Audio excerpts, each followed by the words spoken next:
حسبنا الله ونعم الوكيل نعم المولى ونعم النصير. أعوذ بالله السميع العليم من الشيطان اللعين اللئيم الرجيم. بسم الله الرحمن الرحيم. الحمد لله الذي جعل مقام شيعة الحق عليا وصيرهم لخليله إبراهيم في ذلك الاسم سميا. والصلاة والسلام والتحية والإكرام على المبعوث بالحق النبيا والمصطفى بالرسالة النجيا العبد المؤيد والرسول المسدد والنبي الممجد والمصطفى الأمجد والمحمود الأحمد صاحب الوقار والسكينة المدفون بأرض المدينة فاتحة كتاب التكوين خاتمة مصحف التدوين سيدنا ومولانا وحبيب قلوبنا وطبيب نفوسنا والشفيع ذنوبنا الملقب بالحبيب والمكنى بأبي القاسم محمد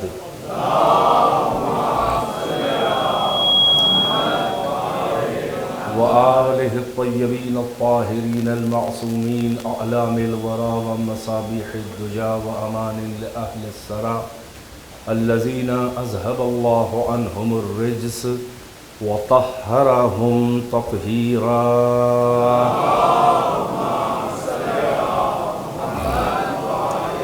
واللعنة الدائمة الباقية على أعدائهم وقتلتهم وغاصبي حقوقهم ومنكري فوائلهم والشاكين فيهم والمنحرفين عنهم.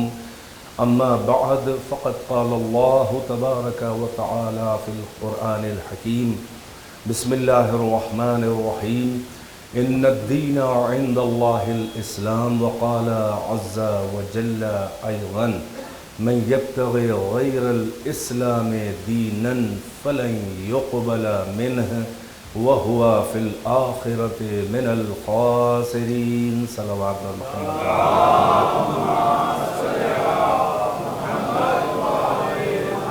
ارباب عزا ماتمداران سالار شہداء اور عزاداران سید الشہداء شہداء کربلا،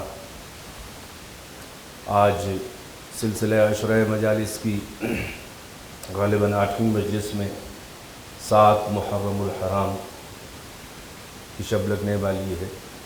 آپ کی خدمت میں اپنے معروضات لے کر حاضر ہوں. آیہ وافی ہدایہ کو عنوان سخن قرار دے کر جس موضوع کے تحت آپ کی خدمت میں اپنی تلاش اور اپنی جستجو اور اپنی تحقیق پیش کر رہا ہوں، وہ موضوع ہے دین اسلام اور اسلام کا مرحلہ وجود اور مرحلہ بقا. کل اچھا خاصا اس افق سے آپ کو آشنا کیا تھا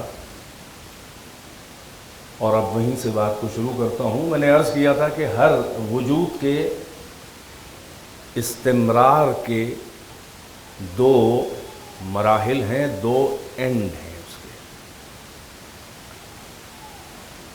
کوئی بھی شے اس فزیکل ورلڈ میں یا اس میٹا فزیکل ورلڈ میں ایگزسٹ کرتی ہے تو اس کے ایگزسٹینس کے 2 اسٹیجز ہیں، ایک اسٹارٹنگ بگننگ اور ایک اس کا اینڈ انتہا. ہر شے کا یہی مسئلہ ہے، وہ چاہے کم رہے چاہے زیادہ رہے چاہے رہ جائے. اسی لیے میں نے عرض کیا کہ اللہ کا دین اسلام، اس کے بھی 2 مراحل ہیں. اسلام کا ایک مرحلہ وجود و حدوث و ابتدا ہے، اسٹارٹنگ، اور ایک مرحلہ انتہا اور بقا ہے. اللہ نے کائنات میں جو بھی پیدا کیا ہے وہ کائنات کی ہر شے کو بقا کے لیے پیدا نہیں کیا ہے. اور انسان کو بھی اللہ نے یہ فرمایا تو ہے کہ اے انسان میں نے تجھے فنا کے لیے نہیں بلکہ میں نے تجھے بقا کے لیے بنایا ہے. ما خلقتک للفنا بل خلقتک للبقاء، یہ حدیث قدسی ہے کہ اے انسان میں نے تجھے فنا کے لیے نہیں بلکہ میں نے تجھے بقا کے لیے پیدا کیا ہے، باقی رہ جانے کے لیے، مگر میں جبراً کسی شے کو باقی نہیں رکھتا، اسی لیے میں نے تجھے سلیقہ بقا اور باقی رہ جانے کا سلیقہ اور گر اور راز سکھا دیا ہے۔ وہ کیا ہے کہ اگر تو الگ رہے گا ہم سے تو ما عندکم ینفد، جو تمہارے پاس ہے وہ فنا ہو جائے گا، سن چکے آپ آیت، مگر سلیقہ بقا یہ ہے کہ وما عند اللہ باق، ہم نے ایڈریس بتا دیا، ہم نے پتہ، ہم نے نشان، ہم نے سلیقہ بتا دیا کہ جو عند اللہ ہے، جو شے عند اللہ، جو اللہ کے پاس ہے، باق وہ باقی ہے۔ تو اگر باقی رہنا چاہتا ہے تو اپنے کو اپنے اختیار سے ہمارے حوالے کر دے۔ صلوات پڑھیں بر محمد وآل محمد۔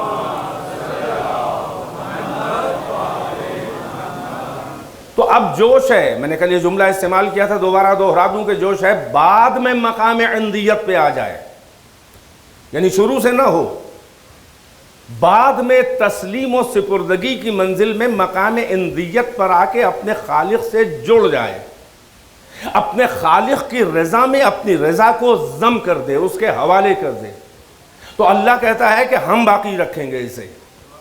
تو اگر کوئی وجود پہلے ہی سے عند اللہ کی منزل پر ہو، اور وہ کون ہے؟ وہ اللہ کا دین ہے۔ ان الدین عند اللہ الاسلام۔ دیکھیں چھوٹی سی آیت ہے لیکن کتنے ڈائمنشنز ہیں اس کے اندر، آپ محسوس کر رہے ہیں کہ جو عند اللہ ہے، ما عند اللہ وہ باق ہے، اسلام کیا ہے؟ ان الدین، دین جو عند اللہ ہے وہ اسلام ہے۔ اسی لیے میں نے عرض کیا کہ اسلام کے بھی دو مراحل ہیں، توجہ کا طالب ہو۔ اور ایک جملہ پھر استعمال کر لوں تاکہ آپ کا ذہن تازہ ہو جائے کہ اسلام کے مرحلہ حدوث و وجود و ابتدا کا نام ہے نبوت، اور اسلام کے مرحلہ انتہا اور بقا کا نام ہے امامت۔ آ گئے اذہان عالیہ آپ کے وہاں تک جہاں تک چھوڑا تھا کل؟ یعنی یہ نبوتوں کا جواب ہے کہ اسلام کو مرحلہ وجود میں آگے بڑھا کے اس کے داخلی مراحل جو اس کی انٹرنل اسٹیجز ہیں، بالکل ویسے ہی کہ جیسے انسان، اس کا بھی ایک مرحلہ ہے وجود ہے، ایک مرحلہ ہے بقا۔ توجہ کا طالب ہوں۔ اسی لیے خداوند عالم نے، آپ نے شروع کی مجلسوں میں سنا کہ اللہ کہہ رہا ہے کہ یہ کائنات ساری میں نے اپنے لیے نہیں بنائی ہے، یہ کائنات انسان میں نے تیرے لیے بنائی ہے اور تجھے میں نے اپنے لیے بنایا۔ اسی لیے قرآن مجید میں خداوند عالم، اس کا جیسا کوئی قادر مطلق اور خالق مطلق نہیں ہے نا، مگر کائنات کی کسی بھی شے کو پیدا کرنے میں اللہ نے اپنے اس کتاب کریم میں کہ جس میں دعویٰ ہے کہ لا رطب ولا یابس الا فی کتاب مبین، کوئی خشک و تر ایسا نہیں ہے کہ جس کا بیان اس کتاب مبین، اس مختصر سی کتاب میں ہر خشک و تر کا بیان ہے۔ ما فرطنا فی الکتاب من شیء، میں نے اللہ دعویٰ کر رہا ہے کہ میں نے اس کتاب میں کسی بھی شے کے بیان کرنے میں کوئی کمی سے کام نہیں لیا ہے، تفرید سے، کمی سے کام نہیں لیا ہے، مگر آپ دیکھیں کہ جو بھی پیدا کیا اللہ نے اس شے کے وجود کے مراحل خلقت کو تفصیل سے اور اسٹیجز کے ساتھ اللہ نے بیان نہیں کیا ہے۔ میں نے آسمان خلق کیا، بس اتنا کہہ کے رک گیا، میں نے زمین پیدا کی، اتنا کہہ کے رک گیا، مگر جب انسان کو پیدا کیا ہے تو اس کے مادی وجود کے خلقت کے مراحل کو بھی بڑی دلچسپی اور تفصیل اور فراغت کے ساتھ بیان کیا، اور اس کے معنوی پہلو کو بھی بڑی تفصیل کے ساتھ بیان کیا۔ چنانچہ انسان کے مرحلہ حدوث اور ابتدا اور بقا دونوں کو اللہ نے بیان کیا۔ آپ وہ آیت دیکھیں کہ جس میں خداوند عالم انسان کی خلقت کے تدریجی مراحل، اس کو ایویلویشن نہ سمجھیے گا، توجہ ہے، اس کو جو ہے وہ آپ وہ والا جو مارکسزم کی تھیوری ہے اور جس کو وہ کہتے ہیں کہ یہ دھیرے دھیرے انسان یعنی کچھ تھا اور ترقی کر کر کے یہ آ کر ایک انسان بن گیا، یہ مارکسزم وغیرہ آپ کے ذہن میں ہے کہ نہیں ہے؟ کہ آپ کے اجداد وہ بتاتے ہیں کہ کون تھے جن کی حرکتیں ملتی ہیں تھوڑی بہت، توجہ ہے کہ نہیں ہے؟ نہیں، خدا اسی انسان، اسی بشر کو اللہ کیا فرما رہا ہے کہ لقد خلقنا الانسان من سلالۃ من طین، ہم نے انسان کو مٹی کے جسٹ سے، مٹی کے جوہر سے، مٹی کے خلاصے سے، گیلی مٹی طین کے جوہر سے، جسٹ سے، ایسنس سے، مٹی کے ایبسٹریکٹ سے ہم نے انسان کو، مٹی کے جوہر سے ہم نے انسان کو پیدا کیا. ثم جعلناہ نطفۃ فی قرار مکین، پھر ہم نے اس انسان کو بشکل نطفہ قطرے بے مایہ ناچیز ایک امانت دار جگہ پر رکھ دیا. یعنی مٹی کے جوہر کو نطفہ بنا کے ایک جگہ پر اللہ نے رکھ دیا، رکھوا دیا. توجہ ہے کہ نہیں ہے؟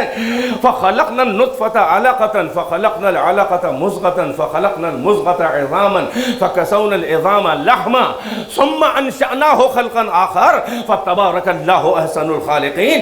یعنی یہ انسان کی مادی خلقت کے داخلی مراحل اور اسٹیجز کو اللہ دلچسپی سے بیان کر رہا ہے کہ ہم نے مٹی کے جوہر سے نطفے میں بدلا، نطفے کو ہم نے ریفارم خلق کر کے ہم نے جمے ہوئے خون کے لوتھڑے جیسے جیلی ہوتی ہے، ہم نے خون کے تھکے میں اس کو تبدیل کر دیا.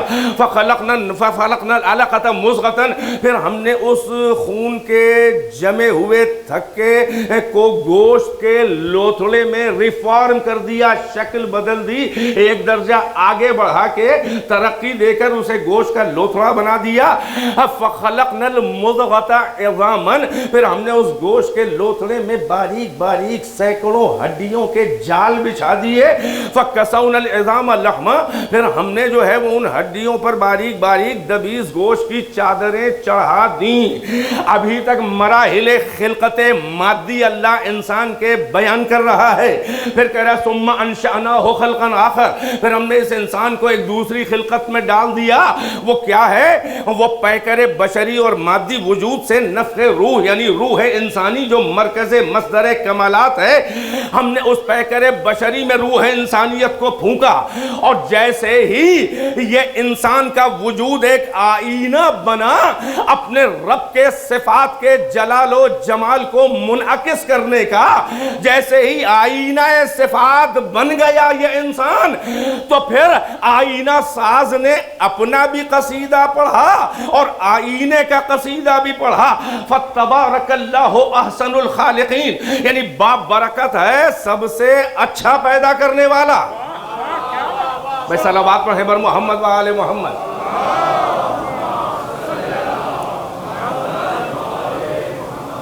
تو آپ نے دیکھا کہ مرحلہ وجود کے بھی مراحل اللہ نے بیان کیے اور مرحلہ بقا. اب ایسے ہی نبوت کے جو وجود اسلام ہے، جو حدوث اسلام ہے، یعنی جو نبیوں کا جاب ہے کہ اسلام کو کا فاؤنڈیشن اور اسلام کے تدریجی مراحل جو داخلی اندر کی سٹیجز ہیں ان کو آگے بڑھائیں، نسلاً بعد نسلیں اس اسلام کے وجود کو آگے بڑھائیں. بھائی یہی سبب ہے کہ نبوتوں میں کیٹیگریز ہیں. توجہ ہے کہ نہیں ہے؟ جیسے انسان 6 مرحلوں سے گزرا.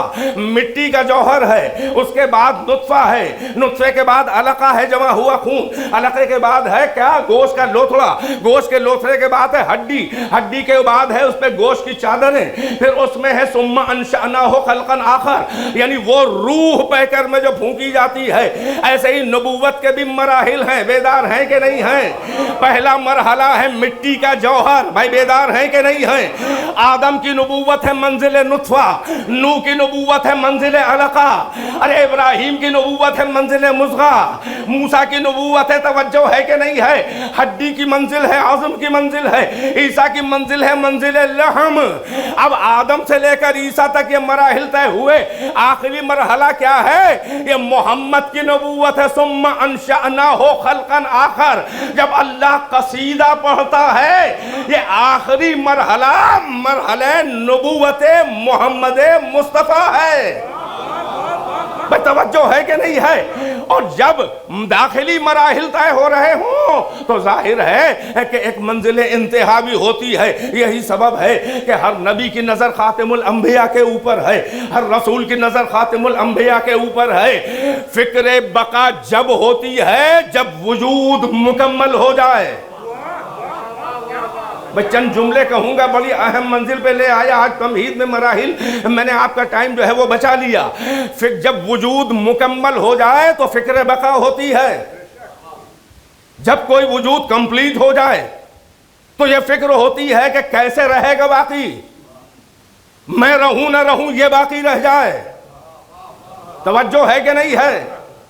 وجود کا مرحلہ مشکل ہوتا ہے، مگر وجود سے زیادہ مشکل اور دشوار مرحلہ ہوتا ہے بقا کا۔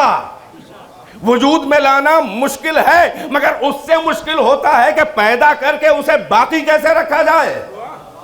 نہیں، آپ اپنی پریکٹیکل لائف میں دیکھیں، بچے کو پیدا کرنا آسان نہیں ہے۔ وہ تو اللہ کی خالقیت ہے کہ جس نے وسیلہ بنا دیا ماں باپ کو، بغیر کسی کوشش اور محنت کے ہو جاتا ہے تو ہمیں قدر اولاد نہیں ہے۔ یہ ان سے پوچھئے کہ جن کی شادیوں کے 20 سال ہو گئے، ڈاکٹر بھی کہہ رہا ہے کہ بالکل فٹ ہے فزیکلی، حکیم صاحب بھی کہہ رہے ہیں، ہر ایک کہہ رہا ہے کہ بس اللہ کی مشیت ہے۔ جن کے پاس نہ ہو اولاد ان سے پوچھئے، لیکن یاد رہے کہ اولاد کا پیدا کرنا، میں نے عرض کیا کہ اس سے دشوار ہے اس کی تربیت کرنا، اسے منزل بقا تک لے جانا، اس کی تعلیم و تربیت اپنا جیسا انسان پیش کرنا۔ اب ان انسانوں سے زیادہ ناکام کون ہوگا کہ جانور تو اپنا جیسا پیش کر کے جاتا ہے، اور اگر انسان اپنا جیسا نہ دے پائے سماج کو، توجہ ہے کہ نہیں ہے؟ عالم نہ پیدا کر سکے تو، توجہ کر رہے ہیں کہ نہیں آپ؟ بہرحال عرض کرنا چاہ رہا تھا کہ منزل وجود اور منزل بقا، وجود بہت مشکل ہے مگر اس سے زیادہ دشوار ہے منزل بقا۔ اور اگر وجود کو، بڑی خاص توجہ، وجود کو لا کر مکمل بھی کر دیا جائے، پیدا کر دیا جائے، اور اگر بقا کا انتظام نہ کیا جائے تو وجود زندہ نہیں رہے گا۔ ارے آپ اپنے اوپر لے لیں کہ اگر ماں باپ پیدا کر کے ہمیں چھوڑ دیتے لاوارث تو ہم کیا زندہ رہ پاتے؟ ہم کو تو یہ بھی نہیں معلوم تھا کہ ہمارا مخزن رزق کہاں ہے۔ ہم تو آغوش مادر میں بطن مادر سے آ گئے، ابھی ہم کو یہ بھی تمیز نہیں تھی کہ اللہ رازق تو ہے مگر وسیلہ رزق کون ہے اور کہاں پر ہمارا رزق ہے۔ ماں کے پیٹ سے جاہل اور لا علم پیدا ہونے والا انسان، اسے یہ بھی نہیں معلوم ہے کہ آغوش میں جو مادر لیے ہوئے ہے، ارے ایک بالش کے فاصلے پہ مخزن رزق ہے، مگر ہمیں تمیز نہیں تھی کہ ہمارا رزق اللہ نے کہاں بھیجا ہے۔ یہ تو وہ پرتب ربوبیت، نباز فطرت، محرم مشیت، اس ماں کی کی ممتا تھی کہ اگر وہ ممتا سے چھاتی سے ہمیں چمٹا نہ لیتی تو ہمیں خبر بھی نہ ہوتی کہ ہمارا رزق کہاں ہے۔ بھائی بیدار ہیں کہ نہیں ہیں؟ تو صلوات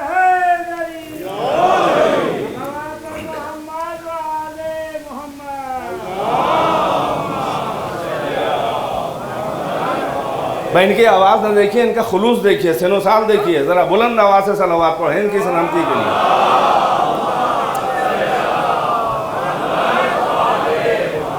بھائی میں نے عرض کیا، بس اب اس کے آگے ظاہر ہے کہ مجھے آپ کو ذہنی طور پہ کبھی الجھانا نہیں ہے، دو جملوں میں اس منزل پہ لا رہا ہوں جو میرا کنکلیوژن ہے، یعنی یہ کہ اگر انتظام وجود کر دیا جائے اور انتظام بقا نہ کیا جائے تو وہ وجود زندہ نہیں رہے گا، مر جائے گا۔ اگر باقی رہنے کا انتظام نہ کیا مکمل چوکس، وہ وجود ختم ہو جائے گا، اور اگر مر جائے وہ وجود، انتظام بقا نہ کیا جائے تو ختم ہو جائے گا، اور اگر ختم ہو جائے تو ساری دنیا کے عقلاء یہ طعنہ دیں گے کہ پیدا کرنے کا شوق ہی کیوں تھا اگر پالنے کا سلیقہ نہیں تھا۔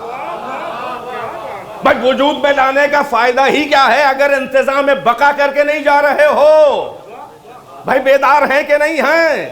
یعنی انتظام وجود ہو اور انتظام بقا نہ ہو تو وجود ختم ہو جائے گا۔ پھر انٹلیکچوئل کو حق ہے یہ تانا دینے کا کہ گویا آپ نے وجود کا کوئی کام ہی نہ کیا۔ اب بھی ذہن نہیں پہنچا، نبوت ہے اسلام کا وجود، امامت ہے اسلام کی بقا۔ وجود میں لا کے بھی مکمل کر کے بھی اگر انتظام بقا نہ ہو تو یہ کہا جائے گا کہ گویا آپ نے پیدا ہی نہ کیا، آپ نے وجود کا کوئی کام ہی نہ کیا۔ اما یہی تو لہجہ میدان غدیر میں اللہ کا بدلا تھا۔ مجھے نہیں معلوم کہ میری بات کہاں تک پہنچ رہی ہے کہاں تک نہیں۔ سلامت رہے، ماشاءاللہ۔ بھائی ادھر میں گھوم نہیں پاتا، اس کا مطلب یہ نہیں ہے کہ آپ لوگ چپ بیٹھے رہیں۔ چلیے میں گھومتا ہوں۔ ماشاءاللہ ماشاءاللہ، اسی منزل فکر پر ٹھہرنا ہے مجھے۔ ابھی اچھا خاصا اب یہاں پہ ٹھہرنا ہے، تقریباً ہاف این آور۔ توجہ ہے کہ نہیں ہے؟ میں نے کہا کہ اسلام کے وجود کا نام ہے، اسلام کے محاذ وجود کا نام ہے نبوت، یہ نبیوں کا کام۔ کوئی ابتدا کرے، کوئی انتہا، کوئی فاؤنڈیشن رکھے، کوئی کمپلیشن۔ توجہ ہے؟ آدم سے سلسلہ شروع ہوا، خاتم محمد پہ ختم ہوا۔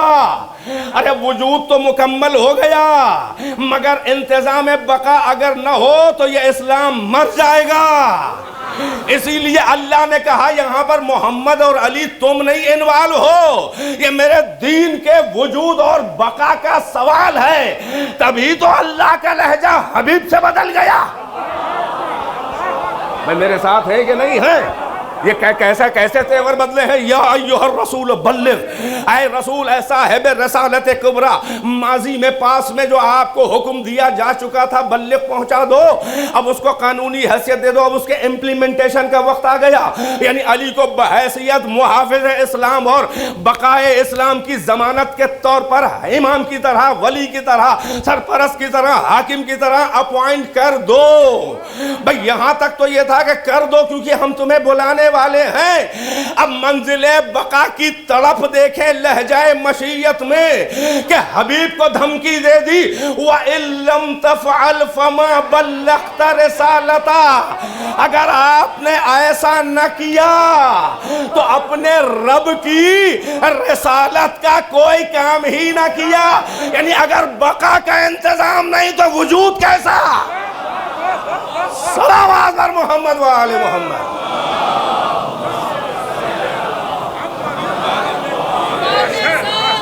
ماشاءاللہ۔ علی مولا، علی مولا، علی مولا، علی مولا، علی مولا، علی مولا، علی مولا۔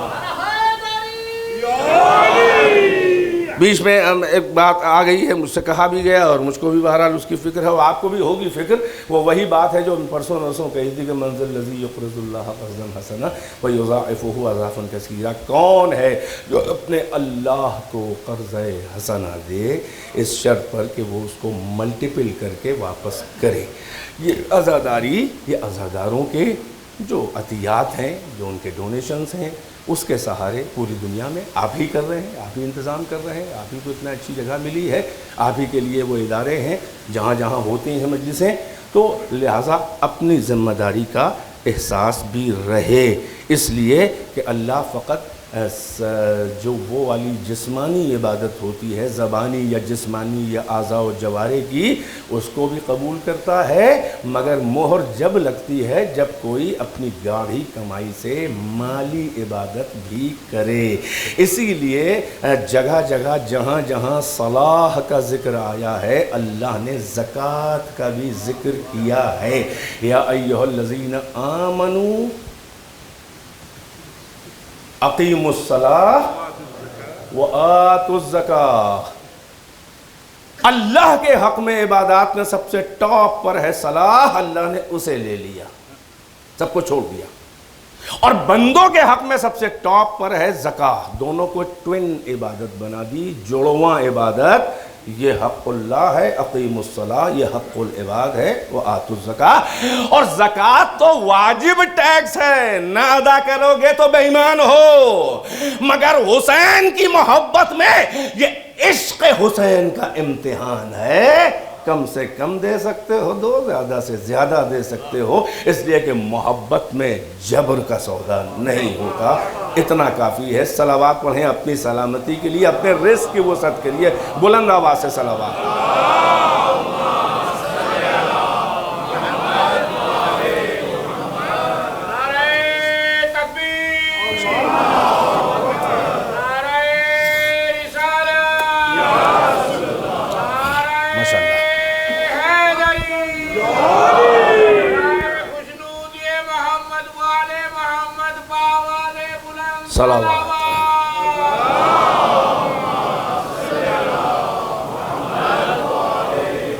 ایک اور بلند آواز سے صلوات۔ بزرگ جو ہیں وہ جوانوں سے اونچی آواز سے صلوات لگائیں۔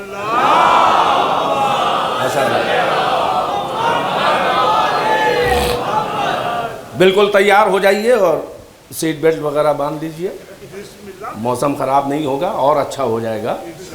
اڑان چاہتا ہوں تھوڑی ہیں، ایک صلوات ویسی پڑھ دیجئے جیسے میرا دل چاہ جائے کچھ پڑھنے کا۔ تھوڑا تھوڑا آگے، بس ایک 20 سیکنڈ کی گزارش ہے، تھوڑا اٹھ کے جلدی جلدی آگے آ جائیں پلیز، آپ آگے آ جائیں، آئیے ماشاءاللہ، ارے آپ آئیے، صف اول کے مجاہدین فرنٹ لائن کے آپ لوگ تو ہیں، تھوڑا تھوڑا آگے بڑھائیں اور ادھر سے ادھر کی طرف تھوڑا آئیں تاکہ لوگوں کو سائیڈ میں یا ادھر سے پیچھے جانے کا موقع مل جائے۔ ہاں تھوڑا ادھر، صلوات سبحان اللہ، بڑا اچھا ہوا۔ آئیے دیکھیں سبحان اللہ کہتے رہیے، دیکھیں سبحان صاحب ادھر آ رہے ہیں۔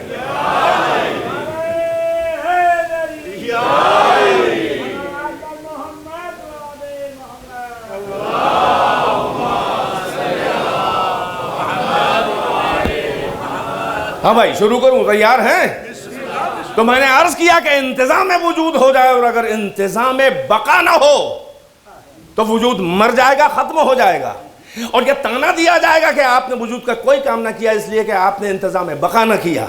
یہی لہجہ بدلا کہ یا ایھا الرسول بلغ، کیا دیکھ رہے ہو، پہنچاؤ، پہلے دیا جا چکا، وقت آ گیا، آپ میرے وحی کے اشارے کے انتظار میں تھے، وقت آ گیا، علی کو اپوائنٹ کر دیے بحیثیت اسلام کا محافظ، اور صبح قیامت تک بقائے اسلام کی ضمانت۔ اور اگر آپ نے ایسا نہ کیا تو آپ نے اپنے رب کی رسالت کا کوئی کام ہی نہ کیا۔ بھائی عجیب منزل ہے، توجہ ہے۔ لوگ کہتے ہیں کہ شیعہ ولایت علی کو بڑی اہمیت دیتے ہیں، بھائی ہم اہمیت نہیں دیتے، اللہ اہمیت دے رہا ہے۔ ہماری اوقات کے ہم رسول اللہ کو یہ دھمکی دیں کہ اگر آپ نے علی کی ولایت نہ پہنچائی تو آپ نے کچھ نہ کیا، ارے رسول اللہ کہیں کہ تمہاری اوقات ہی کیا ہے، تمہاری حیثیت کیا ہے؟ اللہ کمانڈ کر رہا ہے کہ وَإِن لَمْ تَفْعَلْ، یہ قرآن کی آیت ہے، یہ کسی بخاری یا کافی کی روایت نہیں ہے کہ ٹویس کر کے یہ صحیح ہے، قوی ہے، یہ فلاں ہے، اور راوی ایسا ہے، مجہول ہے، علم رجال وغیرہ وغیرہ۔ یہ قرآن کی آیتیں ہیں، یہ قطعی الصدور ہیں، یہ اللہ کا کلام ہے، یہ ایک ایک حرف معجزہ ہے۔ اگر آپ نے ایسا نہ کیا تو آپ نے اپنے رب کی رسالت کا کوئی کام ہی نہ کیا۔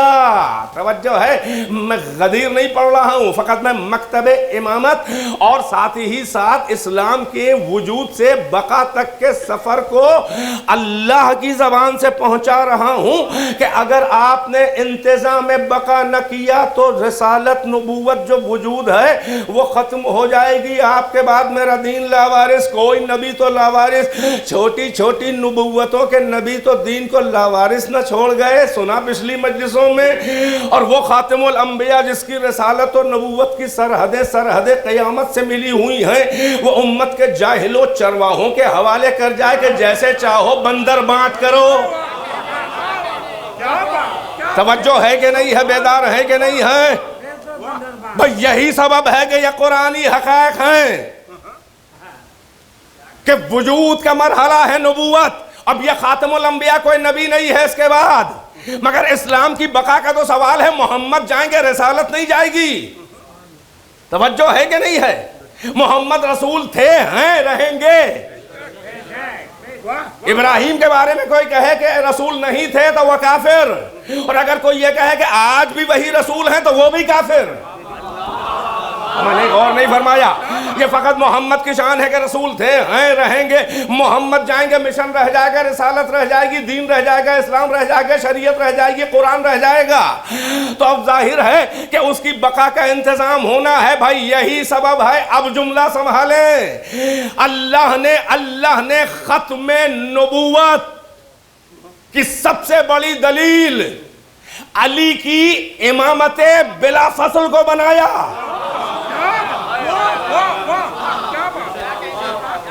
بڑی بڑی تفصیل ہے جملے میں, توجہ. اللہ نے ختم نبوت, عقیدہ ختم نبوت کہ آدم سے لے کر خاتم محمد 1,24,000 یا 1,80,000 اہل سنت کی روایت جو بھی ہو, آخری محمد ہے, اس کے بغیر کوئی مسلم نہیں ہو سکتا, خاتم الانبیاء. اللہ نے ختم نبوت یعنی کہ محمد کے بعد کوئی نبی نہیں ہے. کون سی دلیل ہے مسلمانوں کے پاس کہ محمد کے بعد کوئی نبی نہیں ہے؟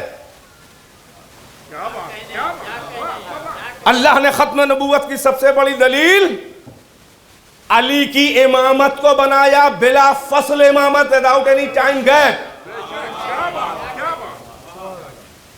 ختم نبوت کی سب سے بڑی دلیل یعنی محمد کے بعد کوئی نبی نہیں ہے. قسم خدا کی آپ کے علاوہ کسی کے پاس دلیل ہے ہی نہیں.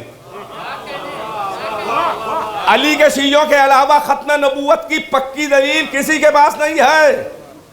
ابھی یاد ہے آپ ہی کے تو پاکستان کا میرے خیال 70s کا واقعہ, ارلی 70s کا ہوگا واقعہ, جب مفتی جعفر حسین وغیرہ زندہ تھے, جب یہ احمدی اور قادیانیوں کے لیے کورٹ میں جب یہ مناظرہ ہوا, سیٹلمنٹ ہوا کہ ایک مناظرہ علماء اسلام قادیانیوں کے ساتھ کر لیں, کہ جو علماء اسلام ہر فرقے کے کہہ رہے تھے کہ یہ کافر ہیں, ختم نبوت کے قائل نہیں ہیں. چنانچہ وہ سیٹلمنٹ ہوا اور مناظرے کے لیے بلایا گیا. نہیں بلکہ پہلے ان کی دلیل یہ تھی, ان کا کہنا تھا کہ آپ قرآن سے ختم نبوت ثابت کریں. علماء کے پاس ایک ہی آیت ہے قرآن میں, سارے علماء اسلام ہر فرقے کے علماء نے آیت پیش کی, ما کان محمد ابا احد من رجالکم ولکن رسول اللہ و خاتم النبیین. محمد تمہارے مردوں, تمہارے رجال میں سے کسی کے بھی باپ واپ نہیں ہیں. کیا رعایت ہے مشیت کی؟ مطلقاً ایبسولوٹ نہیں کہا کہ محمد اس امت میں تم میں کسی کے باپ نہیں ہے, تمہارے مردوں میں کسی کے باپ نہیں ہے. یہ صدیقہ کبریٰ کے رشتے کی لحاظ اور رعایت ہے کہ تمہارے مردوں میں کسی کے باپ واپ نہیں ہیں, فاطمہ کے باپ ہیں.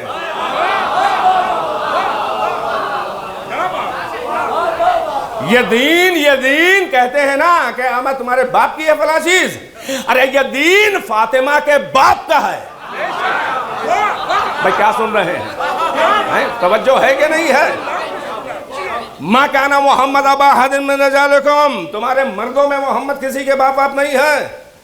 یہ تمہارے لیے کیا ہے؟ امت, جو اس وقت کے آڈینس, فرسٹ آڈینس ہے, اور آج تک, آج سے صبح قیامت تک ساری امت کو اوقات بتائی جا رہی ہے کہ اللہ کے نور سے اپنا رشتہ مت جوڑو, تم میں سے کسی کے باپ واپ نہیں ہیں, من رجالکم, مردوں میں سے, لیکن تمہارے لیے کیا ہے؟ رسول اللہ ہے, خاتم النبیین ہیں.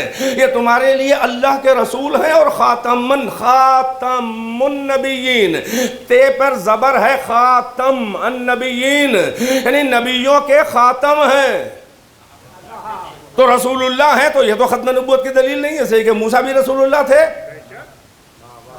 ختم نبوت کہاں سے نکلا؟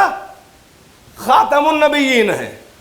جیسے ہی یہ آیت پیش کی, وہ بھی ہوم ورک کیے تھے قادیانی احمدی, انہوں نے کہا کہ یہاں پر تے پر زبر ہے, تو اس کا مطلب کیا ہوا؟ تے پہ زیر ہوتا خاتم, اینڈر, جو ختم کر دے کوئی چیز وہ ہوا خاتم, فاعل کے وزن پر سبجیکٹ. مگر یہاں زبر ہے, یہ فاعل نہیں ہے, یہ خاتم نہیں ہے, یہ خاتم النبیین نہیں ہے. اور آپ کا دعویٰ ہے کہ خاتم النبیین ہے. ہمیں خاتم بتائیے, یہ تو خاتم ہے. خاتم کہتے ہیں انگوٹھی کو.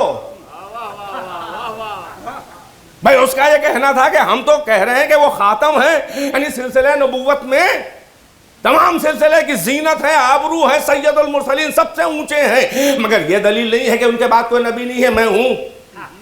وہ یہ کہہ رہا تھا نا, غلام رسول ہے یا غلام احمد قادیانی ہے, یہی تو اس کا دعویٰ تھا کہ کہ ہم ان کی نبوت کے قائل ہیں، رسالت کے، مگر وہ خاتم نہیں ہے، آخری نہیں ہے، سب سے اونچے ہیں، ہم سے بھی اونچے ہیں، مگر ان کے بعد میں ہوں نبی۔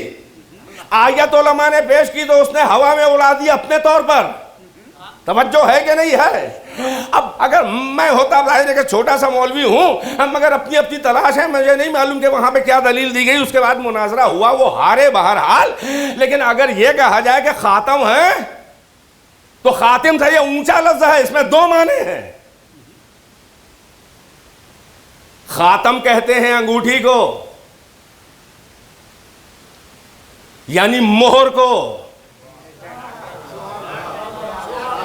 انگشتری میں اکثر آپ نے دیکھا ہوگا، دیکھیں یہ عقیق یمنی ہے اور اس کے اندر اللہ اور رسول 14 معصومین کے نام لکھے ہیں۔ پہلے کا طریقہ یہی تھا اور آج بھی علماء و مراجع میں رائج ہے کہ اپنی مہر کندہ کروا دیتے ہیں اور انک کے روشنائی کے پیڈ پہ اس کو لگا کے جب کوئی فتویٰ وغیرہ یا کوئی بیان لکھتے ہیں تو آخر میں یوں کر کے مہر لگا دیتے ہیں۔ یہ خاتم انگشتری بھی ہے، یہ مہر بھی ہے۔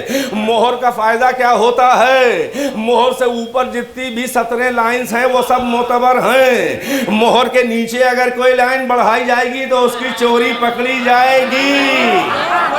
بھائی صلوات پڑھیں بر محمد و آل محمد۔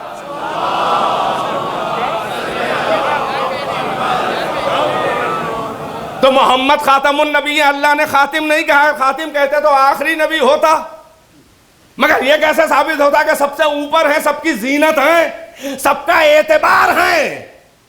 خاتم ہے محمد، اس کا مطلب آدم سے لے کر عیسیٰ تک کی نبوتوں کا اعتبار اور تصدیق کرنے والے ہیں، یعنی آخری بھی ہیں، سب سے اونچے بھی، سب سے معتبر بھی ہیں۔ صلوات پڑھیں بر محمد و آل محمد۔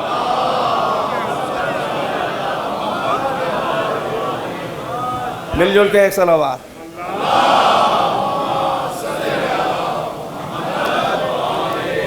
بہرحال وہ قادیانی علماء ماننے کو تیار نہیں تھے، مناظرہ کا ماحول طے ہو گیا اور بڑے بڑے علماء اسلام بھی آ گئے، اور قادیانیوں کے جو علماء جو ڈیبیٹ کرنے مناظرہ کرنے آئے تھے، جیسے ہی محفل میں قدم رکھا انہوں نے دیکھا صافہ، ان کا اوکے چلے گا، پگڑی، انگرکھا، توجہ ہے کہ نہیں ہے؟ امامے کی شکل تو کچھ الگ ہی الگ ہے نا، بھانت بھانت کے ہر فرقے کے انہوں نے دیکھا، کہیں گے بالکل صحیح، بالکل صحیح، یہی تو باہر ملے تھے، توجہ۔ اور جیسے ہی علماء قادیانیوں کی نظر آگے پڑھی، ان کی نظر میں آیا امامہ، کالا امامہ، سفید امامہ، یعنی مکتب اہل بیت کے خدمت گزار علماء شیعہ فوراً بھڑک کے کھڑے ہو گئے اور انہوں نے کہا کہ جج صاحب، ہم نے مسلمانوں کے سارے فرقوں کو چیلنج کیا تھا ختم نبوت پر، مگر ہم نے شیعوں کو چیلنج نہیں کیا ہے، اس لیے کہ سارے فرقوں میں شیعہ ہی ہیں کہ جن کے پاس ختم نبوت کی سب سے بڑی دلیل ہے، ہم ان سے مناظرہ نہیں کریں گے۔ بھائی علماء تشیع کے لیے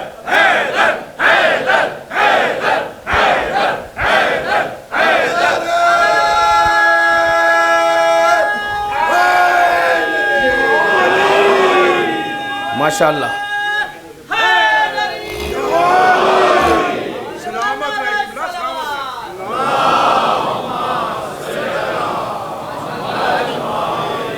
بلند آواز سے صلوات پڑھیں۔ بس اسی 10 منٹ کے اندر مجھے آپ کو اس منزل پہ اڑان کرانی ہے کہ جس کا مجھے انتظار ہے اور آپ کو بھی ہونا چاہیے، لہٰذا صلوات ویسے ہی پڑھیں گے جیسا مزہ آئے۔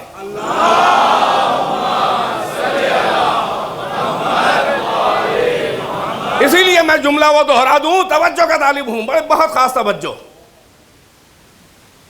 ختم نبوت، عقیدہ ختم نبوت کی سب سے بڑی دلیل ہے محمد کے بعد بلا فصل امامت علی، جس کا انتظام اللہ و رسول نے کیا۔ کیوں سب سے بڑی دلیل ہے؟ ایک پیراگراف سن لے ذرا سا لمبا سا، کون علی؟ بھائی توجہ، کس علی کی امامت بلا فضل ختم نبوت کی سب سے بڑی دلیل ہے؟ یعنی اللہ نے ختم نبوت کے خانے میں بلا فضل امامت علی کو کیوں رکھا؟ کیوں علی کی امامت سب سے بڑی دلیل ہے؟ کون علی؟ یہ نہیں ہے کہ اللہ جو چاہے کر دے، نہیں، پبلک سے منوانا بھی ہے، عقلوں کو مطمئن بھی کرنا ہے۔ تو علی کی پرسنالٹی پہ ذرا سن لے کہ کیوں علی ہی ختم نبوت کی دلیل ہے اور کوئی نہیں۔ بھائی کون علی جو ہر منزل پہ شریک محمد ہے؟ توجہ ہے کہ نہیں ہے؟ ہر منزل پہ شریک محمد، ہر فضیلت میں شریک محمد، ہر ریاضت میں سایہ محمد، ہر بلندی میں سایہ محمد، اصل میں شریک محمد۔ کون علی؟ محمد کے اصل میں شریک محمد، نسل میں شریک محمد، ابتدا میں شریک محمد، انتہا میں شریک محمد، اسلاب شامخات میں شریک محمد، ارحام مطہرات میں سایہ محمد، عالم نور میں شریک محمد۔ کون علی؟ محمد کے شریک نور۔ توجہ، انا وعلی من نور واحد، نور میں شریک محمد، نور میں شریک محمد، شجرے میں شریک محمد، انا وعلی من شجرت واحدہ، ہم اور علی ایک ہی شجرے سے ہیں۔ عالم نور میں شریک محمد، عالم بشریت میں شریک محمد، خاندان میں شریک محمد، قبیلے میں شریک محمد، عشیرے میں شریک محمد، آبا اور اجداد میں شریک محمد، جدات و امہات میں شریک محمد، ارے قبیلے اور خاندان میں شریک محمد، اصل و نسل میں شریک محمد، ابتدا انتہا میں شریک محمد، اسلاب و ارحام میں شریک محمد، ارے تربیت میں شریک محمد، تربیت میں شریک محمد، باپ دادا میں شریک محمد، عادات و اطوار میں شریک محمد، آبا اور اجداد میں شریک محمد، ارے جلوت میں شریک محمد، خلوت میں شریک محمد، تنہائیوں میں شریک محمد، بزم اصحاب میں سایہ محمد، خلوت ازواج میں شریک محمد۔ بھائی توجہ ہے کہ نہیں ہے؟ بزم اہل بیت میں شریک محمد، اہل بیت میں شریک محمد۔ کون علی؟ جو زیر کسائے یمانی شریک محمد، آیہ تطہیر میں شریک محمد، عصمت مطلقہ میں شریک محمد، رفتار میں شریک محمد، کردار میں شریک محمد، گفتار میں شریک محمد، صداقت میں شریک محمد، طہارت میں شریک محمد، طہارت آیہ تطہیر میں شریک محمد، صداقت میدان مباہلہ میں نفس محمد۔ بھائی توجہ ہے کہ نہیں ہے؟ یوں ہی گزار رہے ہیں، ہر ایک کے لیے آیت اور واقعہ موجود ہے۔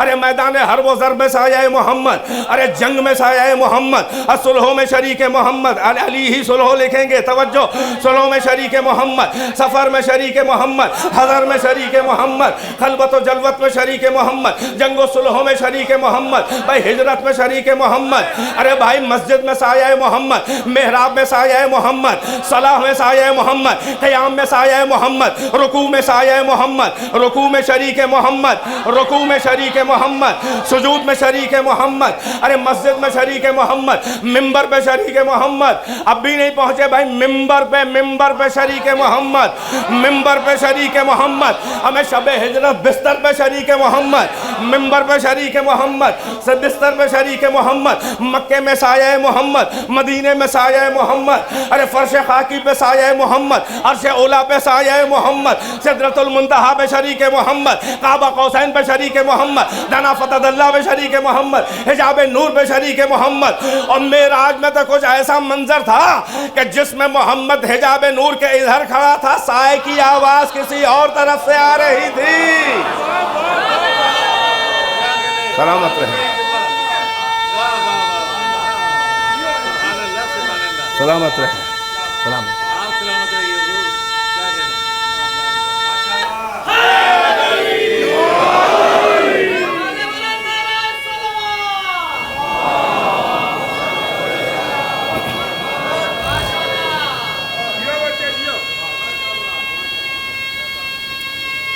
ماشاءاللہ، ماشاءاللہ، اللہ تمہارے والدین پر رحم فرمائے، ماشاءاللہ۔ یا محمد تجھے شاہد و سرا مان لیا، پیروی ہے تیری معبود رسا مان لیا، اور کیا تجھے سمجھے کوئی جب تیرے ایک بندے کو بعض اللہ کے بندوں نے خدا مان لیا۔ لعنت ہے نصیریوں پر، لعنت ہے علی کو خدا ماننے والوں پر، لعنت ہے نصیریوں پر۔ نصیری بننا آسان ہے، شیعہ بننا مشکل ہے، نصیری بھی کہتا ہے مسجود تو تم ہی لگتے ہو علی، شیعہ بھی کہتا ہے عقلیں تو حیران ہیں، مگر علی کے انتظار میں شیعہ ہے۔ علی کہتا ہے آپ بتا دیئے کہ آپ کا اسٹیٹس کیا ہے۔ علی سجدہ کر کے بتاتے ہیں، اب بھی سر پھرے نہ سمجھا کہ میں کس کا سجدہ کر رہا ہوں۔ نصیری نے کہا کہ کچھ بھی کہا کرو ہم تو تمہیں سجدہ کریں گے۔ شیعہ نے کہا جذبات کو حبس کر کے، اپنے جذبات کو روک کر آپ کی اطاعت میں جو آپ کہتے ہیں وہی مانتے ہیں جس کا آپ سجدہ کرتے ہیں، اس نیت سے آپ کے پیچھے سجدے میں گر رہے ہیں کہ ہم کیا جانے کہ اللہ اور مسجود کون ہے، اس نیت سے گر رہے ہیں جو تمہارا رب ہے وہی ہمارا رب۔ یہ ہے توحید۔ لعنت ہو نصیریوں پہ۔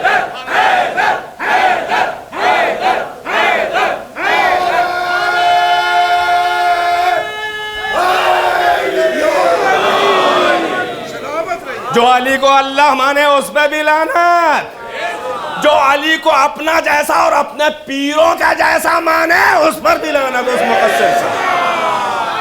شیعہ بنو شیعہ۔ بھائی توجہ کا طالب ہوں، کون علی؟ بھائی بیدار ہے کہ نہیں ہے؟ کیوں امامت کی اتنی اہمیت ہے؟ کیوں اللہ نے ختم نبوت کے خانے میں امامت علی کو بلا فضل رکھا؟ کیوں سب سے بڑی دلیل ہے ختم نبوت امامت علی ہے؟ یعنی علی کے اسٹیٹس کو پہچان اور کوئی سنبھال ومال نہیں پائے گا۔ محمد کے بعد کوئی نبوت کا دعویٰ کرے تو کسی کی اوقات نہیں تھی کہ اس کو سنبھال سکے، لہذا امامت و امامت تو بعد میں ہے، خود علی علی ہے۔ علی اس لیے علی نہیں ہے کہ امام بن گیا، علی اس لیے امام بنایا گیا کہ علی خود علی ہے۔ توجہ ہے کہ نہیں ہے؟ تو ہر منزل پہ شریک محمد، ہر منزل پہ شریک محمد، ہر فضیلت میں شریک محمد، جلوت و خلوت میں شریک محمد، تنہائیوں میں شریک محمد، نجوہ میں شریک محمد۔ کوئی بزم اصحاب میں پیغمبر سے کان میں نہیں بات کر سکتا تھا، یہ بزم میں منع کیا گیا ہے، مگر فقط علی کے لیے الاؤ تھا کہ وہ پیغمبر سے اکیلے میں، بھائی نفس ہے نا، نفسی تو مرکز ارادہ ہوتا ہے،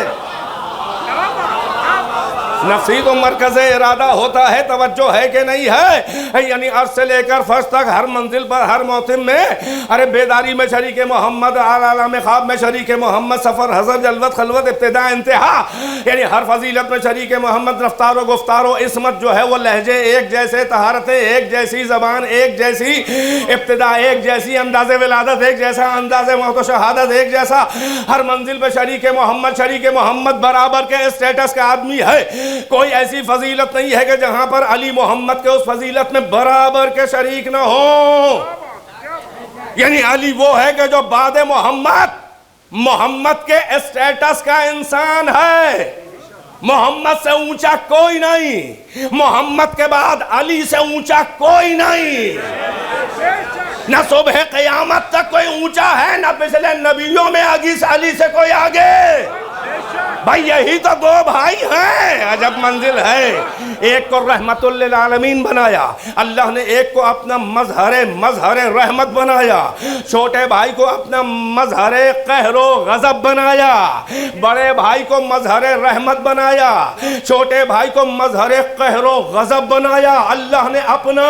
توجہ ہے، تبھی تو یہ چہرہ صاحب جلال و اکرام ہے سورہ رحمان میں، نہیں غور فرمایا؟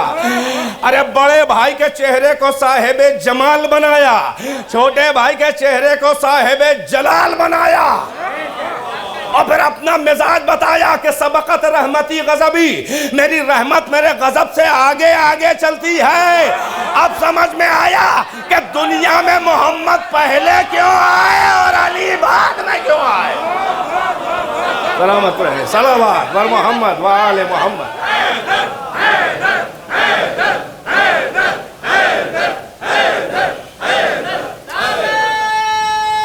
سلامت رہے، سلامت رہے۔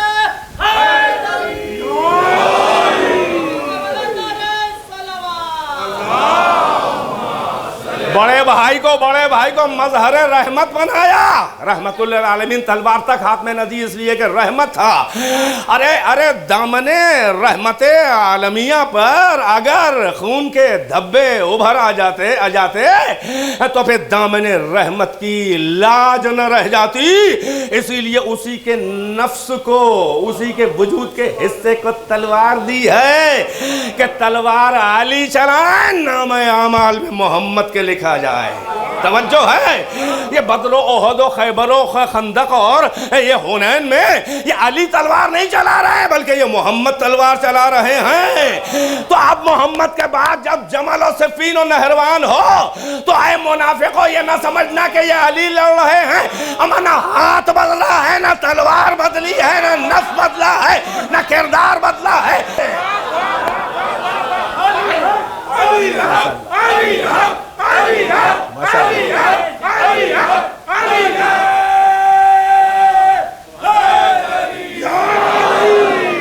صلوات مل جل کے بر محمد و آل محمد. منزل اختتام کے 2 جملے.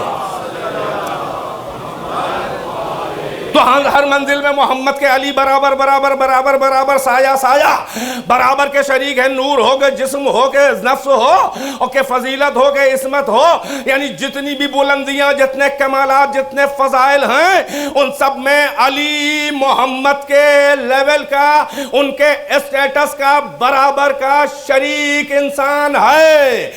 اب سمجھ میں آیا کہ اللہ نے ختم نبوت کے خانے میں بلا فصل امامت علی کو ملا کے اس لیے رکھا کہ محمد کے بعد بیچ میں کوئی جھوٹا نبی گھسنے نہ پائے. اے کاش کہ میرا جملہ پہنچ جاتا. توجہ ہے کہ نہیں ہے؟ ختم نبوت کے خانے میں اللہ نے امامت علی کو محمد کے بلا بات بلا فصل without any time and gap space اس لیے ملا کے رکھا کہ کوئی بیچ میں جھوٹا, کوئی پھیکو نبی گھسنے نہ پائے. سن لے یہ جملے سن لے, بڑے اہم ہیں. جیسے ہی کوئی سر پھیرا پاگل محمد کے بعد کھڑا ہو کہ ہم نبی ہیں, علی اپنی محمد کے لیول کی وزنی شخصیت کو سپر بنا کے عین اللہی آنکھوں سے حقارت کے ساتھ اس جھوٹے کو گھور کے دیکھیں گے کہ اپنی اوقات میں رہے. جب محمد کے بعد ان کے معیار کا انسان میں, جب آقا کے بعد نبی نہیں ہوں تو کسی ایرے غیرے نتھو خیرے کی اوقات کیا ہے کہ میرے رہتے ہوئے نبی بن جائے. بھئی میں نے اپنا کلیجہ نکال کے آپ کے سامنے رکھ دیا ہے, یہ بڑی مضبوط دلیل ہے. سنیں, ایک جملہ اور سنبھال لے اور ہفتے مصائب ہے, سلامت رہے. یعنی یہ کہ علی نے صاف کہہ دیا کہ میری جیسی وزنی شخصیت یعنی محمد کے لیول ہر جگہ پر برابر برابر ہے. جب محمد کے بعد میں میرا جیسا باکمال اکلوتا انسان جو محمد کے بعد اب اس سے اونچا کوئی نہیں ہے. ارے جب میرے ہوتے ہوئے کوئی کیا نبی بنے گا؟ ارے اگر محمد کے بعد کوئی نبی ہوتا تو میں ہوتا, یہی تو کہنا چاہ رہے ہیں. تو جب میں نبی نہیں ہوں تو کسی کم نسب مجہول النسب بے ہنر بے کمال جاہل کی اوقات کیا ہے کہ علی کے ہوتے ہوئے دعویٰ نبوت کرے. اب ایک جملہ سنبھال لو, آخری ہے. اما جب علی کے ہوتے ہوئے محمد کے بعد کوئی نبی نہیں ہو سکتا تو علی کے ہوتے ہوئے خلیفہ کیسے ہو جائے گا؟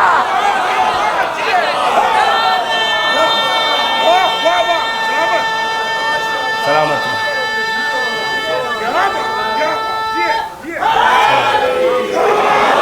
محبت ہے, ذرا نوازی. سلامت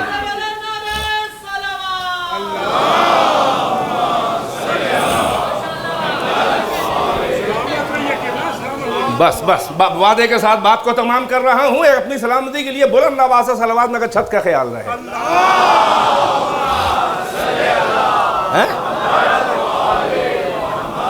اور جب علی کے ہوتے ہوئے کوئی نبی نہیں ہو سکتا تو علی کے ہوتے ہوئے کوئی خلیفہ کیسے بن جائے گا؟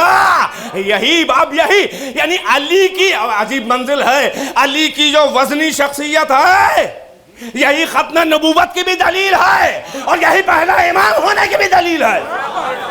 ارے کہاں ہے بھائی؟ یعنی علی کی وزنی شخصیت ختم نبوت کی دلیل، محمد کے بعد کوئی نبی نہیں ہے، تو یہی دلیل اس کی بھی ہے کہ محمد کے بعد جب کوئی نبی نہیں ہے تو امام ہے اور امام میں ہوں۔ جب میرے ہوتے ہوئے کوئی نبوت کا دعویٰ نہیں کر سکتا تو میرے ہوتے ہوئے کوئی خلافت و امامت کا دعویٰ کیسے کرے گا؟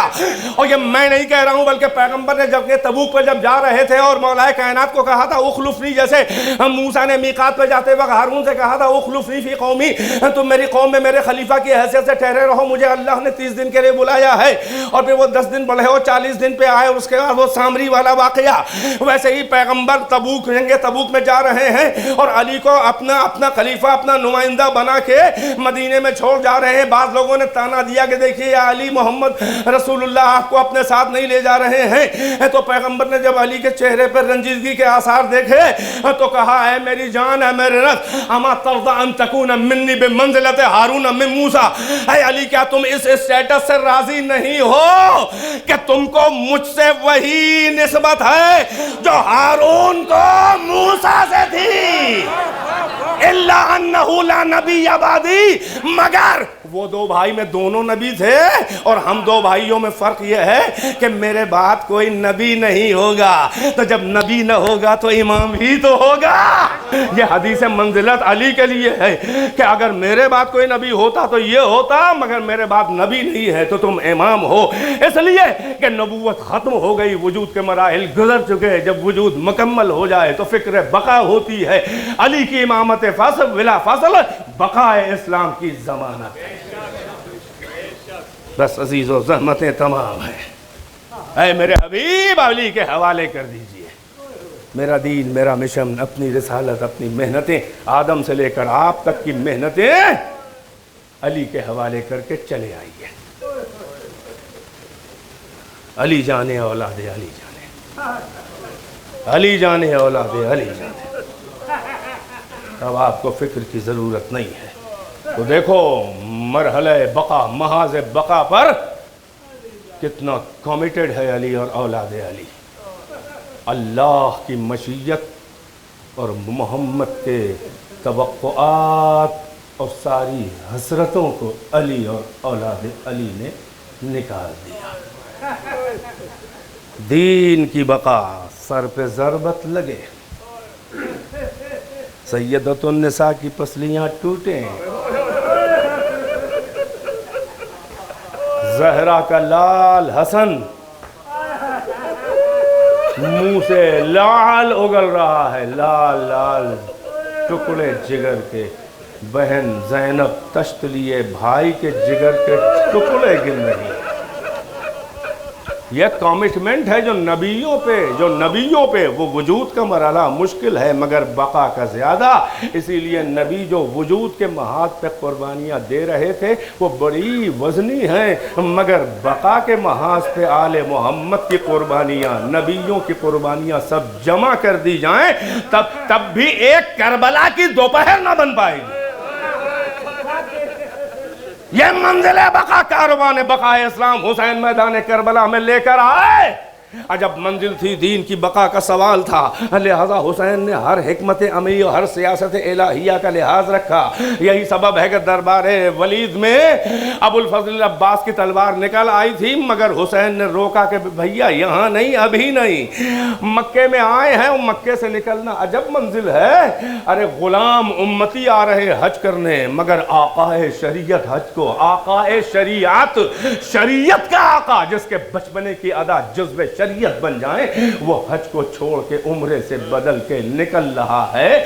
ہاں لو 2 محرم کو وارد کربلا، ہر منزل پہ حسین کے بھائی کا امتحان۔ ایک محمد کا بھائی علی تھا، ایک حسین کا بھائی عباس ہے۔ میں کہوں گا مولا میں موازنہ نہیں کر سکتا کہ کون اپنی منزل پہ کتنا بڑا وفادار تھا۔ علی کی وفاداری کی حد یہ ہے کہ کعبے سے جس اپنے چھوٹے سے بھائی کو لے کر آئے تھے علی کو محمد. وفاداری کی حد یہ ہے کہ ہر منزل پہ سائے سائے کی طرح پیچھے رہتے ہوئے جیسے کعبے سے گود میں لے کے آئے تھے, علی نے اپنے بڑے بھائی جان کو گود میں لے کے قبر میں اتار دیا. سینے پہ سر رکھا ہوا ہے, محمد کا دم نکل رہا ہے. اب اس سے بڑا بھی کوئی وفا. ہاں میرے مولا, اگر آپ کا شعر عباس نہ ہوتا تو میں کہوں گا آپ کی وفا کی کوئی مثال نہیں ہے. ہاں وہ رسول اللہ کے ساتھ جنگوں میں وفاداری تھی, یہ حسین کے ساتھ آپ کا بیٹا عباس وفاداری. مگر مولا حالات کا فرق ہے. آپ میں صفین میں پانی بند تو کیا گیا, مگر آپ کے شہ سواروں نے جا کے دوبارہ فرات پہ قبضہ کر لیا. مگر یہ آپ کا بیٹا 3 دن کا بھوکا اور پیاسا ہے. ساری قدرت اس میں ہے, مگر اطاعت حسین کی زنجیروں سے ہاتھ جکڑا ہوا ہے. وہ اور حسین کے ساتھی ہیں جو کہہ رہے ہیں مولا مجھے اجازت دیجئے. حبیب ابن مظاہر یہی تو بدتمیزی سن کے کہہ رہے تھے کہ مولا اب اجازت, اب جا رہا ہوں. حملہ کر دیا. مگر کمال اطاعت عباس یہ ہے کہ دل گھٹ رہا ہے. ارے شجاعت سینہ جو ہے وہ توڑے دے رہی ہے رگیں, مگر جب تک اذن مولا نہ ہوگا تب تک کہ یہ تلوار لے کر نہ جائے گا. ہاں 2 محرم کو بس عزیزو 5-7 منٹ کے اندر زحمت تمام. 2 محرم کو فرات کے کنارے لشکر ہر 1000 سے 1000 جنگجوؤں کے ساتھ لشکریوں کے ساتھ آیا ہے. مگر یہاں پہ ہر نے روکا نہیں. فرات کے کنارے خیمے لگے اور عباس جوانان بنی ہاشم کے ساتھ بیویوں کے خیموں کی تنابیں باندھ رہے ہیں. 3 محرم گزر گئی. 4 محرم کا وہ دن آیا کہ 4000 کے لشکر کے ساتھ شمر بدگوہر ملعون و پلید نمخار ابن زیاد و یزید 4000 لشکر اشرار کے ساتھ آیا. اور آنے کے بعد سب سے پہلا مطالبہ ہی یہی کیا کہ فوج خیمے فرات کے کنارے سے ہٹا. جیسے ہی یہ خبر لگی حضرت عباس آئے, کہا کیا ارادہ ہے او شمر؟ کہا کہ یہاں سے خیمے ہٹا لو. کہا کون ہٹائے گا؟ تجھ میں اور تیرے لشکر کی یہ حیثیت ہے کہ میرے ہوتے ہوئے یہاں سے خیمے ہٹا لو. لو صفیں ادھر بھی درست ہو گئیں. قریب تھا کہ عباس سے جنگ ہو جائے. حسین نے جیسے ہی یہ منظر اور اپنے شیر کے چہرے کے تاثرات دیکھے, حسین بھی سوچنے لگے کہاں کہاں روکوں.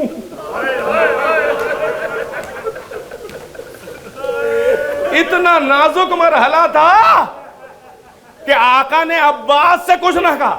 شرم آ رہی تھی, کہاں کہاں روکوں, کہیں کچھ کہنا دے. میرا چہیتا میری گود کا پالا, جیسے محمد نے علی کو پالا تھا ویسے عباس کو حسین نے پالا تھا.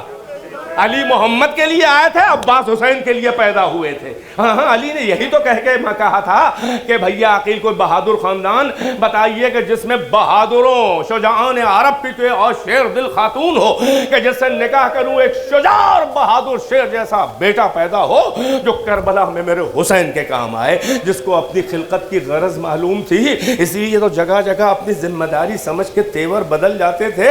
ہر جگہ حسین روک رہے تھے, مدینے میں بھی مکے میں بھی روکا ہے. مگر اب حسین سمجھ گئے کہ یہ میرے بس میں نہیں ہے.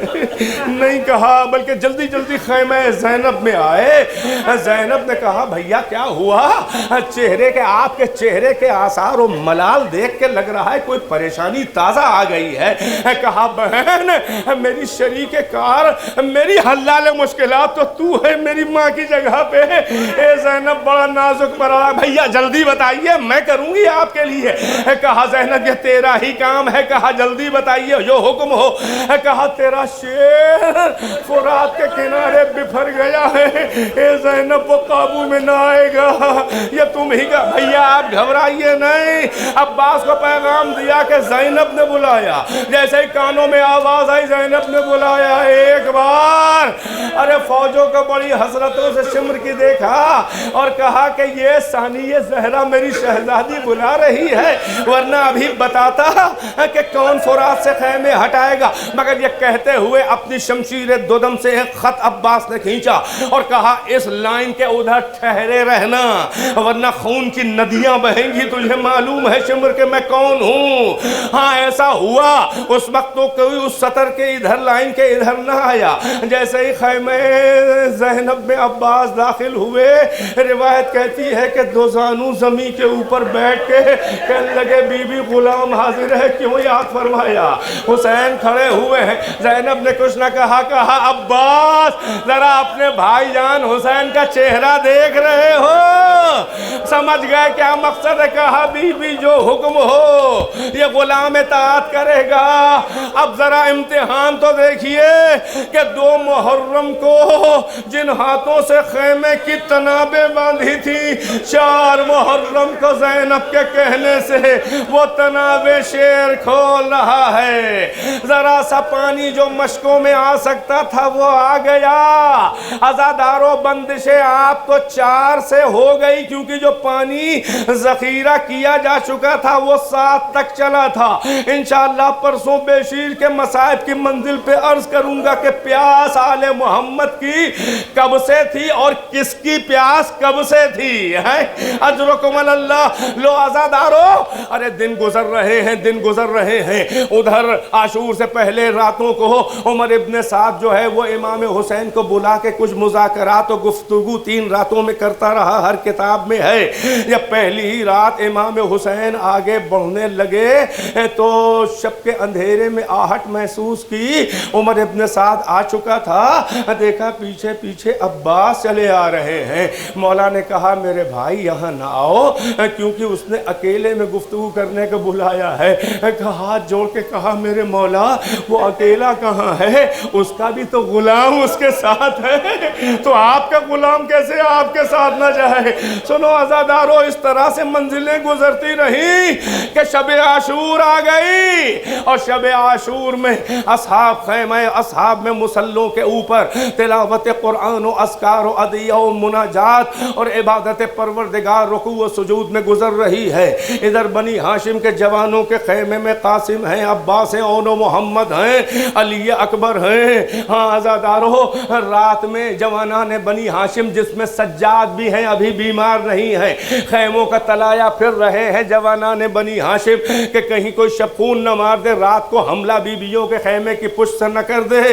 اسی اسنا میں عباس اپنے گھوڑے پہ اکیلے سوار جا رہے تھے کہ زہیر ابن قین کا ادھر سے گزر ہوا۔ یہ زہیر ابن قین جمل میں مولا کائنات کے خلاف عائشہ کے لشکر میں تھے، مگر معرفت حسین میں ایسا ڈوبے کہ خون میں نہانے کو تیار ہو گئے۔ اب عجیب منزل تھی، عجب وفادار ہے یہ زہیر ابن قین، یہ رسول اللہ کا صحابی بھی ہے۔ ایک بار زہیر ابن قین نے جب اکیلے میں دیکھا مولا گزر رہے تو ہاتھ جوڑ کے کہا مولا چاہتا ہوں کہ ایک بات آپ سے یہاں پر شیئر کرنا چاہ رہا ہوں، اگر اجازت ہو۔ گھوڑے پہ بیٹھے بیٹھے کہا کہو زہیر کیا کہنا چاہتے ہو؟ کہا مولا دست ادب جوڑ کے جسارت معاف، فقط اتنا یاد دلانا چاہ رہا تھا کہ آپ کو یاد ہے کہ آپ کے بابا نے آپ کے جیسے قوی و ہیکل شجاع شیر کو کس دن کے لیے پیدا کیا تھا؟ بس جیسے ہی یہ کہا، روایت کہتی ہے کہ عباس نے گھوڑے کے اوپر ایک انگڑائی لی، رکابوں کے تسمے ٹوٹے، گھوڑے کا شکم زمین سے لگنے لگا، اور ایک بار کہا تو شجعونی مثل ھذا یوم یا زہیر، اے زہیر آج کے جیسے دن بھی ارے جوش شجاعت دلا رہے ہو، ارے شب کا پردہ چاک ہو، مولا سے اذن مل جائے تو دکھاؤں گا کہ خیبر کیسے فتح ہوا تھا، مرا وہ انتر کیسے قتل ہوا تھا۔ ارے میں علی کا شیر ہوں، مجھے بابا نے پیدا ہی اسی دن کے لیے دیا ہے، مجھے بابا نے آزما لیا تھا، صفین میں بھی مجھے آزما لیا تھا۔ جس کا یہ ولولہ ہو عزادارو، سوچو اس وقت کیا عباس کے جذبات کا حال ہوگا جب موت کا بازار گرم ہوا۔ حملہ اولا تیروں کے مہ میں تقریباً آدھا لشکر حسین کا کام آ گیا۔ ہاں لو عزادارو، پھر ایک منزل وہ آئی کہ نماز ظہر بھی ہو گئی۔ لو سعید و زہیر بھی شہید ہو گئے۔ اب انصار کے بعد ارے بنی ہاشم کی باری آئی، اولاد عقیل، اولاد مسلم، ہر ایک گر رہا ہے، یہاں تک کہ عباس کا سخت امتحان اس وقت ہوا جب اون و محمد کے بعد قاسم کا روندہ ہوا جنازہ بھی آ گیا۔ اب بات کے جذبات سمجھیں، کسی کے چھوٹے چچا، کسی کے چھوٹے ماموں، اور تمام جوانان بنی ہاشم کے فن حرب و ضرب میں استاد تھے عباس۔ ہر بچہ بہت فرینک تھا جوان عباس سے۔ عباس کا سخت امتحان یہ کہ دل کے ٹکڑے کٹ کٹ کے زمین پہ گر رہے ہیں، حسین ہر ایک کا جنازہ لا رہے ہیں، عباس سے مدد بھی نہیں لے رہے ہیں کہ ایک بار عباس نے ہاتھ جوڑ کے کہا، اے میرے آقا، اے میرے مولا، اب سینہ تنگی کر رہا ہے، میرے مولا مجھے بھی اجازت، میرے مولا کس دن کے لیے میرے ماں باپ نے مجھے پیدا، میرے مولا مجھے یہاں لائے ہی کیوں تھے، اے آقا اب مجھے بھی حسرتیں نکال لینے دیں، اب ان کے تانے مجھے برداشت نہیں ہے، اب تک کہ مولا مجھے روکے رہے، ایک بار مجھے بھی اجازت۔ ارے حسین کیا کہتے، ایک جملہ جلدی میں کہہ گئے کہ اے میرے شیر، تم تو میرے چھوٹے سے لشکر کے سپہ سالار ہو، علم بردار مارا جاتا ہے، کمانڈر مارا جاتا ہے تو لشکر منتشر ہو جاتا ہے، دل پہ چوٹ لگی، جنازوں کی طرف اشارہ کر کے کہا، میرے مولا وہ لشکر کہاں رہ گیا جس کا میں علم بردار، سب تو راہی جنت ہوئے۔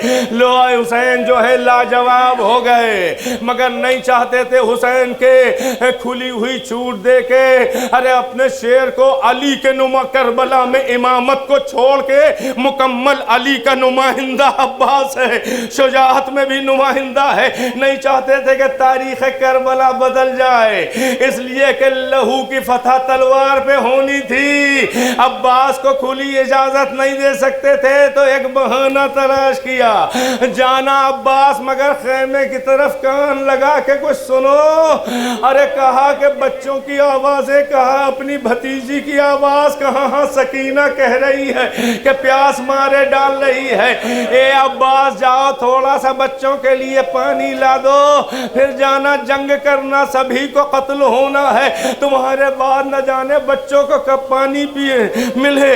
ارے سقائے حرم ہے، احساس ذمہ داری، خیمے کے در پہ آئے، سکینہ کو آواز دی، چچا کی آواز سن کے بچوں سے کہا ٹھہر جاؤ، میرا چچا آ گیا، میں ابھی پانی منگواتی ہوں، میرے چچا نے کبھی میری بات کو کبھی رد نہ کیا، کہا لا بھتیجی میری پیاری، ارے مشق سکینہ لی، علم پہ آویزاں کی، سوار ہونا چاہتے تھے کہ زینب نے کہا میرے شیر ذرا گھوڑے سے اتر کے خیمے میں آ جاؤ، ایک بار زینب نے کہا اے میرے بھیا، ارے کوفے کا دور تھا، ارے کوفے پہ کا دور تھا، بام خانہ پر بابا کے ساتھ بیٹھی تھی، ہوا کا جھوکا آیا، ارے بازوؤں سے رضا ہٹ گئی، بازو میرے بازو چومنے لگے، میں نے سبب پوچھا تو کہا کہ بی بی یہی کوفہ ہوگا، آج یہاں کی شہزادی ہے، کل یہیں انہی بازوؤں میں رسی باندھ باندھ کے بازاروں میں مجرموں کی طرح گھمایا جائے گا قیدی بنا کر۔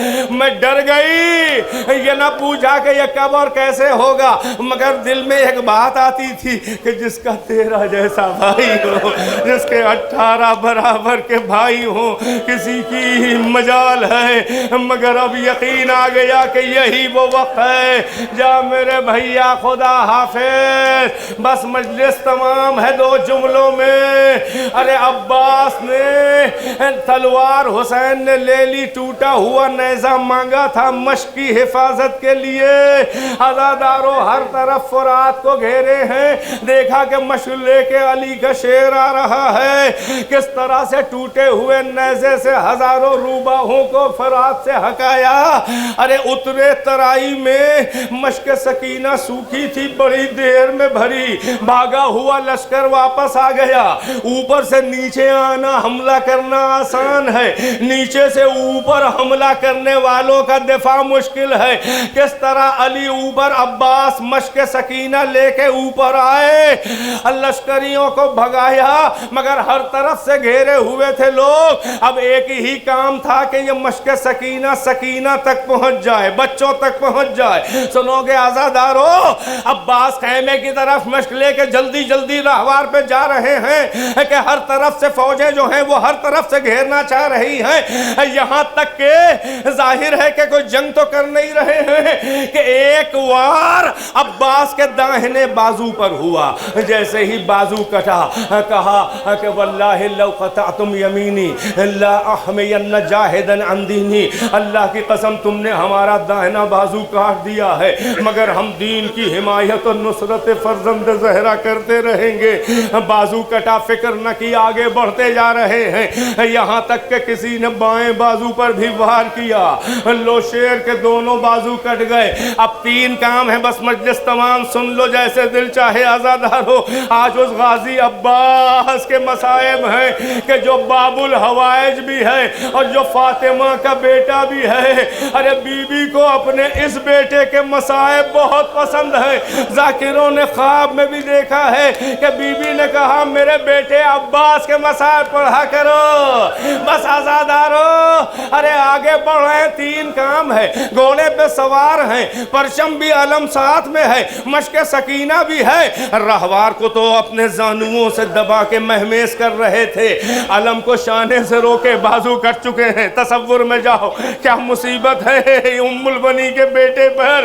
مشق سکینہ کو اپنے دہن میں دبایا, ایسے جا رہے تھے جیسے کوئی شیر اپنا شکار لے کے جا رہا ہو. بازو تو ہے نہیں, شیر رکنے پہ تیار نہیں. گھوڑے سے کہہ رہے ہیں جلدی جلدی مجھے خیمے تک پہنچا دے تاکہ میں اپنی بھتیجی اور حسین کے بچوں سے شرمندہ نہ ہوں, بچوں کی پیاس جو ہے وہ دور ہو جائے. ارے عباس کو کوئی روکنے والا نہ تھا کہ ایک بار عمر ابن سعد کی آواز آئی, آئینہ آئینہ ہرملہ. اے ہرملہ کہاں ہے؟ یہ وہ ملعون تھا جس نے کربلا میں جتنے بھی تیر چلائے ہیں قیامت ڈھائی, جتنے بھی تیر اس نے چلائے قیامت ہوئی. ارے مشق کا نشانہ لیا, لو تیر لگا, خوب پانی بہا. ارے پانی نہیں بہا, عباس کی تمناؤں کا خون بہ گیا. یہ کہہ کے گھوڑا گھما لیا کہ اب خیمے پہ جا کے کیا کروں گا. حکیم ابن ارے طفیل تائی نے سر پہ گرز گراں مارا, تیورا کے زمین کی طرف آئے, آواز دی یا مولا ہو ادرکنی, اے میرے آقا میری مدد کو. بس ایک جملہ کہہ دوں, ایک ذاکر سے مولا نے خواب میں کہا کہ تو میرے مصائب نہیں پڑھتا. اس نے کہا میں مولا کی درگاہ کا مجاور تھا وہ عالم دین, کہا میں ہر ظاہر کی فرمائش پر آپ کے روزے پہ آپ ہی کے مصائب, کہا نہیں پڑھتا تو ہے مگر میری وہ مصیبت نہیں پڑھتا جو کسی شہید پہ نہیں پڑھی. مولا وہ کیا ہے اس کے ذہن میں آئی. اس مولا سے کہا, مولا نے اس ذاکر سے کہا ارے سن, کربلا میں جو بھی شہید گرا اس کے ہاتھ سلامت تھے مگر میں جب گرا ہاتھ نہ تھے, میں منہ کے بل سر کے بل گرا. آقا مدد کو آؤ. آئے, منع کر دیا نہ لے جائیے گا. روایت میں سبب نہیں ہے, منع کیا. ایک سبب تو یہ علماء پڑھتے ہیں کہ سکینہ سے شرم آ رہی تھی, اور اس سے بڑا ایک اور سبب ہے عباس, ارے کیونکہ بیویوں کے دل کی ڈھارس تھے, ارے نہیں چاہتے تھے کہ میرے جیسے شیر کا جنازہ دے کے نبی زادیوں کے حوصلے پست نہ ہو جائیں. علم کو جنازے کی طرح لائے, خیمے میں آ کے حسین زمین پہ گر گئے. بیبیاں مجھے میرے علمدار کا پرسہ دو, مجھے میرے بھائی کا پرسہ دو. سکینہ نے علم دیکھا, علم تو آیا, علمدار بدل گیا.